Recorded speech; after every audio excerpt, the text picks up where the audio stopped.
propuesta a continuación es la siguiente. Una de las cosas que más os interesa a nivel informativo es lo que tiene que ver con lo que coméis. La alimentación es una fase fundamental cuando hablamos de diabetes, ¿no? Pero ¿dónde arranca todo eso? Pues posiblemente arranca en algún lineal, posiblemente arranca en algún mercado con un par de ruedas como estas. Así que vamos a hacer un poco una lista de la compra y he pensado que podríamos tener al mejor asesor para hacer esta lista de la compra, como es el gran nutricionista Serafín Murillo, para el que pido un fuerte aplauso y que me acompañe. Será. Muy bien. ¿Me acompañas? Venga. Vamos a... ¿Te ayudo? Sí, bueno, venga, a sacarla sobre todo. Vale. Vamos por allá. Hola. Ya os adelanto que no es lo que suelo comprar en casa normalmente, pero bueno, vamos a ir sacando por aquí productos. Excusas. Son excusas de Sí. mal pagador, sí, pero bueno. Mira, Bueno, a ver, después de este momentazo, sí, sí, tenemos que estar al nivel. Vamos Mira, a cosas. unas galletas, unos cereales. unos cereales, una maravillosa ¿Qué tal vamos? pizza, nueces.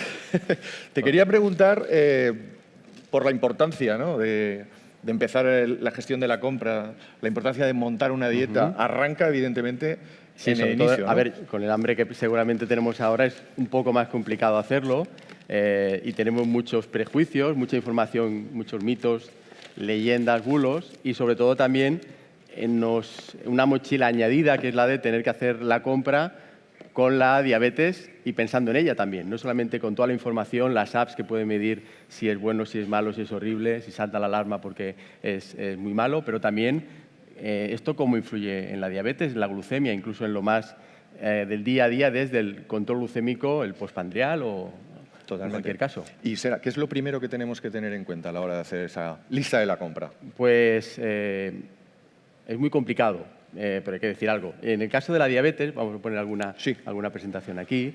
En el caso de la diabetes, de aquí podemos encontrar algunos productos que tienen que ver con ello, ¿no? Por ejemplo, tendríamos, lo sacamos de la bolsa, aquí un estupendo brócoli, que si fuéramos un poco más modernetes hubiéramos comprado kale o kale o como le queramos decir, pero bueno, nos hemos quedado con el brócoli. Verdura. Y lo que nos dice, por ejemplo, la Asociación Americana de Diabetes en cuanto a cómo tiene que ser la alimentación saludable de las personas con diabetes, nos dice que tiene que ser basada en vegetales que no tengan harinas, que no sean harináceos. Por aquí también teníamos un arroz integral, también nos dice también que podemos incluir harinas, pero que sean de grano entero. Esto nos crea, y veremos, una gran complicación en cuanto a si es pan, si el arroz, la pasta, si es integral, grano entero, todo esto es muy complejo. Y luego, en cuanto a procesados, como las galletas, que hayan pocos procesados. ¿Podéis poner la diapo? ¿Podemos poner la diapositiva, por favor? Era para que ya que me tarde, pase un rato haciéndola, que salga. Sí, no, ¿vale? que salga y que luzca, Eran claro. estos tres puntos, ¿no? Mucho de la parte izquierda, menos de la parte derecha, eso es interesante. Y luego también tener en cuenta que hay muchos alimentos que los damos como buenos porque no tienen grasa o porque tradicionalmente los hemos dado como buenos. Quería hacer un ejemplo solamente para ilustrarlo, ¿no?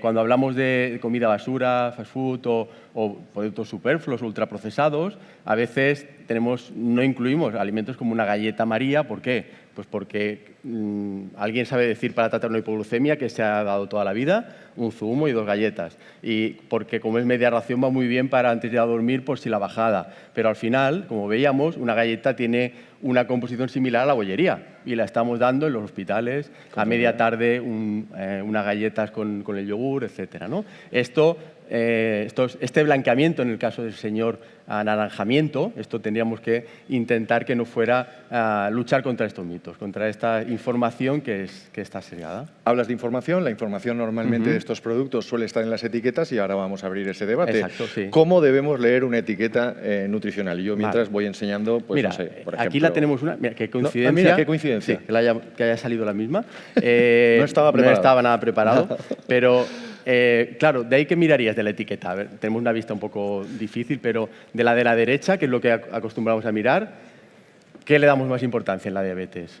A los hidratos. A los hidratos de carbono, al total de hidratos de carbono. Y realmente lo tiene porque la cantidad de hidratos de carbono depende básicamente, pero no al 100%, de la dosis de insulina que se debe poner y depende la glucemia que aparece después, ¿no? Esto nos da la información. ¿Para qué nos sirve? ¿En qué nos basamos, qué miramos con esa parte del etiquetado? Sobre todo una serie de valores de grasa, de proteína, que son difíciles de entender y nos sirve mucho, nos sirve de forma muy importante para comparar alimentos entre sí. Si tiene más grasa este que el otro, más azúcar, etcétera, etcétera. Pero luego hay que ir, como en todo, a los pequeños detalles, que es lo que ahí ya nos perdemos, la letra pequeña, porque, por ejemplo, en la publicidad no se ve muy bien, pero dice con cereales integrales o de grano entero, y realmente cuando vamos al etiquetado, que también hay que leerlo, hay que leer los ingredientes, no tenemos toda la información, solamente aparecen de mayor a menor en orden de importancia, pero nos dice que el primero es arroz, no es integral, es arroz normal, trigo integral hay un 28%, azúcar, ya veis que no nos dice el porcentaje, dice azúcar pero no el porcentaje, es decir, que está un poco enmarañado todo esto, nos cuesta un poco saber interpretarlo todo ello. Y además de estar enmarañado, la pregunta del millón, ¿nos podemos fiar? ¿Eso es fiable? ¿Esa información es fiable? Si me haces ser malo, te contesto. Pero... es fiable. Otra cosa es que la sepamos, que la entendamos o la podamos interpretar bien. Si te dice que tiene 82% o 70 y tantos, ahora no lo veo bien, 79 de hidratos de carbono, realmente lo tiene. Si nos dice que tiene arroz integral o harina o cebada, por ejemplo, eso está ahí, ¿no? Otra cosa es que hayan también otras alegaciones, otros mensajes, que es un poco el marketing del producto, que de este nos tenemos que fiar porque está regulado, pero hay que interpretarlo muy bien. Una máxima sería, si no sé lo que compro, mejor no lo compro. Si no sé lo que tiene, no me lo llevo a casa. Y luego otra es que, por ejemplo, en el caso de una mayonesa light, que no tiene tanto que ver con la diabetes, pero sí el paradigma de que sigue siendo un alimento, lo hemos explicado muchas veces, que aunque sea light sigue teniendo grasa, sin azúcar añadido, pero sigue teniendo el azúcar de alimento. Esto es muy claro. Lo ideal para tu compra saludable sería haber ido al mercado y no al supermercado. La manzana normalmente no tiene etiqueta. No le hace falta. Si además es de temporada, mucho mejor. Muchísimo mejor. Exacto. Otro consejo que quiero que les demos, porque lo teníamos aquí previsto, ¿se puede predecir el efecto glucémico de los alimentos en base a esta información de la que estamos hablando? Seguramente no, pero por una cuestión cultural también, una cuestión de cocina, de cada uno cocinamos ingredientes diferentes, los tratamos de una forma diferente, y luego, por otro lado, también porque los alimentos no siempre son iguales. Y esta es un comentario tranquilizador, un poco de socorro, de ayuda, en el sentido de que cuando los valores de glucemia no salen igual después de una misma comida, en muchos casos porque no es la misma comida, porque los alimentos varían. El yogur desnatado, que dice que tiene un 4,5% de hidratos de carbono, los tiene casi siempre. Pero el plátano, la manzana, el brócoli, estos alimentos varían a lo largo de la temporada, de la variedad de fruta que compramos, y nosotros pensamos, para seguramente nuestra tranquilidad, que una manzana tiene un 10% de azúcares, una ración 100 gramos. A veces sí, a veces no. No siempre. Este es el promedio y esto es lo que nos da un poco una tranquilidad para poder medir de una forma más o menos tranquila. Antes los has mencionado de paso. Perdón. No, solamente, y aprovechar la diapo. Por favor. Mirar todos los factores que influyen en esa respuesta glucémica. El principal, la cantidad de hidratos de carbono, pero también si tiene más proporción de azúcares, de almidones, de harinas enteras, la cocción, el efecto de la grasa, de la proteína, la fibra, el efecto de la microbiota de cada individuo que hace que se absorba y que pase a la sangre de forma muy diferente.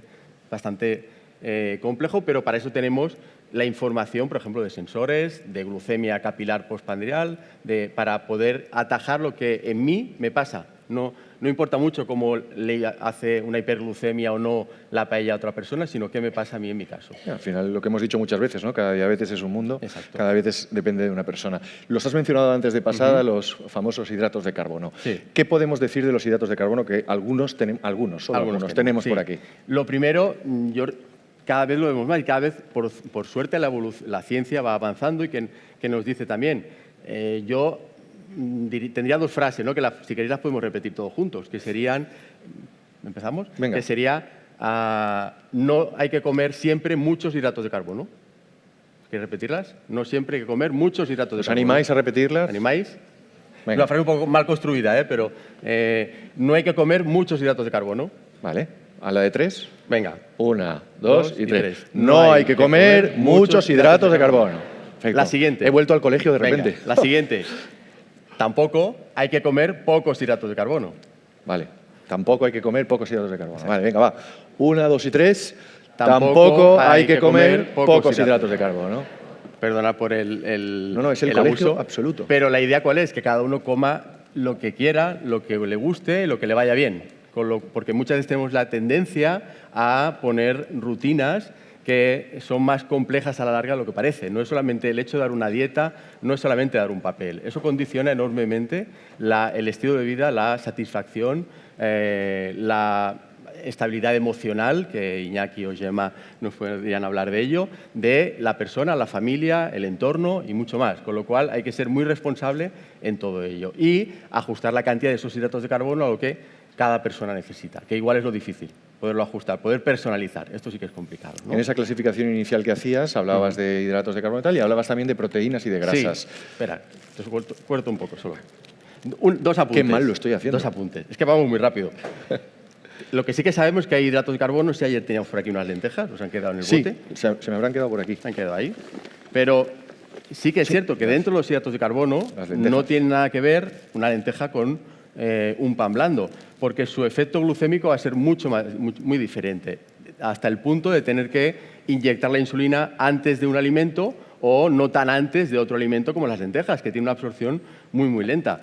Algo que no es nada científico, pero podemos imaginar cómo cuando se come un alimento que nos han dicho que es de absorción lenta, porque tiene hidratos de carbono como la harina, y a mí me lo enseñaron así, pero luego vemos que el organismo lo digiere con una gran facilidad. La misma facilidad con la que si apretamos el pan se queda hecho una bola, que podemos jugar al ping-pong, y esta facilidad con la que se rompe el alimento es la misma con la que pasa la sangre. Con lo cual, tenemos que buscar alimentos que no estén hechos para comerlos como el animal de engorde, sino que sean difíciles de comer, volver un poquito para atrás a la legumbre, que hay que masticar, que hay que ensalivar, que te llena, que pasa la sangre lentamente. En cambio, nos venden alimentos que están muy bien, están muy buenos también, tienen su público y su momento, pero que nos cuesta controlar la glucemia, ¿no? Y lo que sí que la cocina nos permite, algún truqui, alguna cosilla para que esos alimentos de absorción más rápida no tengan ese efecto. Por ejemplo,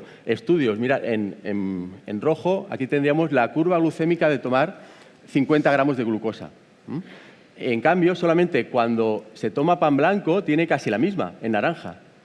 Cuando ese pan está congelado o está tostado, la absorción ya es más lenta. Es decir, podemos ganar algún miligramo de decilitro postprandial solamente con tostar el pan, congelarlo, añadirle alguna grasa, más saludable sobre todo, aguacate, alguna mantequilla, algún queso alguna vez, tampoco pasa nada, o el efecto de la retrogradación, aquel palabra de cuando se enfría la pasta, el arroz, la patata, se deja en la nevera, se cocina, se deja en la nevera y te lo comes al día siguiente, el efecto glucémico ya es mucho menor, con lo cual también nos ayuda a evitar esas montañas rusas de los sensores de glucosa. Creo que ha quedado clarísimo todo el tema en cuanto a hidratos de carbono. Abrimos ahora, si te parece, el capítulo de proteínas y de grasas y de cómo afectan en el índice glucémico de las personas con diabetes. Sí. Hemos cambiado en el planteamiento de la grasa de los años 50 a los 70. Lo de cómo hemos cambiado era un guiño para los de la ESO, lo de cómplices, un grupo de los años 90. Exacto. Los de Bupi, ya los conocemos, valenciano. Cómo hemos pasado de que las grasas son el demonio a que son lo mejor, y seguramente ahora estamos en una época en la que no es un problema tomar grasa, pero sí que tomar grasa de calidad y grasa saludable, como aquí tenemos unas nueces o como aquí tenemos una pizza que igual la grasa que tiene no es de la mejor calidad, ¿no? Lo que nos afecta directamente al control de la glucemia, estas son alguna infografía que ya que estoy aquí, pues hago publi del Instagram. Por favor. Por ahí sale, que nos ayuda a entender cómo el añadir grasa a un alimento que pasa a la sangre muy rápidamente hace que la absorción sea algo más lenta. Hasta tal punto que hay personas que cuando toman un alimento muy rico en grasa, luego tienen una hipoglucemia justo a mitad de la comida, algo bastante desagradable. Pero luego ese efecto de la grasa y la proteína está muy estudiado, ha dado muchas noches sin dormir a muchos padres y a muchas personas con diabetes, porque a partir de las 2-3 horas, 4 horas, la glucemia aumenta, y esto nos cuesta cómo poner la insulina, cómo hacer para que esa hiperglucemia no sea tan importante al día siguiente. Hay diferentes opciones que hay que preguntar, insistir con los equipos médicos para ver cómo poner la insulina y adecuarlo a ese efecto. Te puedo preguntar por los edulcorantes, que es algo que nos lleva por la calle de la amargura. ¿Qué tenemos que decir de los edulcorantes cuando estemos preparando nuestra lista de la compra? Bueno, sí, tenemos muchos alimentos edulcorados, algunos que alguien ha empezado este, ¿eh? ¿Alguien ha empezado? De verdad. ¿Quién ha sido? ¿Cómo son, eh? ¿Cómo son? Sí, sí. Me falta un trozo de chocolate. Tenemos ¿De verdad? A veces no tenemos por qué utilizar edulcorantes. Es decir, si un alimento tiene algunos azúcares, se pone insulina y se ha acabado el problema. No da para mucho más. Seguramente, hace años se hablaba mucho de una toxicidad de tumores, etcétera, asociados a edulcorantes. Esto ya parece como que ha pasado. En la actualidad ya se tiende a otros efectos más asociados al peso, al apetito, pero todavía seguramente falta algo más de investigación. Lo dejamos ahí por un tiempo. Y el guiño que nos hace es que es posible que los edulcorantes no sean la mejor opción para sustituir de forma total al azúcar, sino que tenemos que mentalizarnos en poco a poco el pasito diario, igual que hacemos muchas otras cosas, en reducir la cantidad de azúcares, en cómo reeducamos a nuestro paladar a que no todo tiene que estar muy salado, muy dulce y muy apetecible, sino que pues, le podemos encontrar su cosa también a un alimento que no necesita tanta elaboración o tanta sabor rápido, sin necesidad de reposo, por ejemplo. Pero podemos construirlos de otra manera, ¿no? Exacto. Un mensaje final, que se acercan las 2 y la hora de comer, por cierto. Tengo 2, muy rápido. El primero, desde mi punto de vista, y no me gusta dar lecciones a nadie ni consejos, que es bastante complicado, pero lo que yo creo que es medio dar un consejo en este foro, es que la alimentación, igual que la diabetes, esto es frase de PowerPoint de empresa, se tiene que no preocuparse, sino ocuparse de ella, ¿no? La nutrición es una ciencia de momento, no una religión, con lo cual no hay que ser demasiado categórico, ¿no? Ni vivirlo demasiado, es decir, no esperar que por comer perfectamente igual no estamos dejando muchas otras cosas y manejarse en esa imperfección tan importante de hacer las cosas bien pero también hacerlas mal. Yo no dejo de hacer mi estilo de vida o de ir a algún menú de degustación, si tiene este día mejor, por tener diabetes o por dejar de comer bien ese día. Esto es lo primero. Y lo segundo es que se ha hablado mucho de educación, se habla del paciente en el centro, de cómo potenciar la educación, y me gustaría preguntar quién, cuando el lunes pueda hablar su centro médico, su hospital, quién puede pedir una visita con un nutricionista. ¿Quién tiene posibilidad de llamar o de cuando va a su médico que le derive a un nutricionista experto en diabetes? Hemos insistido mucho en sensores de glucosa, se están consiguiendo poco a poco en más educación, pero cuidado que por muchos sensores de glucosa que tengamos, si no sabemos interpretar las gráficas, las postprandiales, el efecto de los alimentos, no iremos muy allá. Por lo tanto, insistir, preguntar, leer, pero apretarnos a nosotros para que seamos mejores, para que tengamos más conocimiento y para que eso se cree en una necesidad. No lo digo yo para tener trabajo, sino para que esa pieza que falta en cuanto a actividad física, en cuanto a nutrición y alimentación, nos ayuda a todos a ser mejores. Ha sido un placer escucharte y yo creo que nos hayas aportado tanta luz. Muchas Un fuerte gracias. aplauso para Serafín Murillo.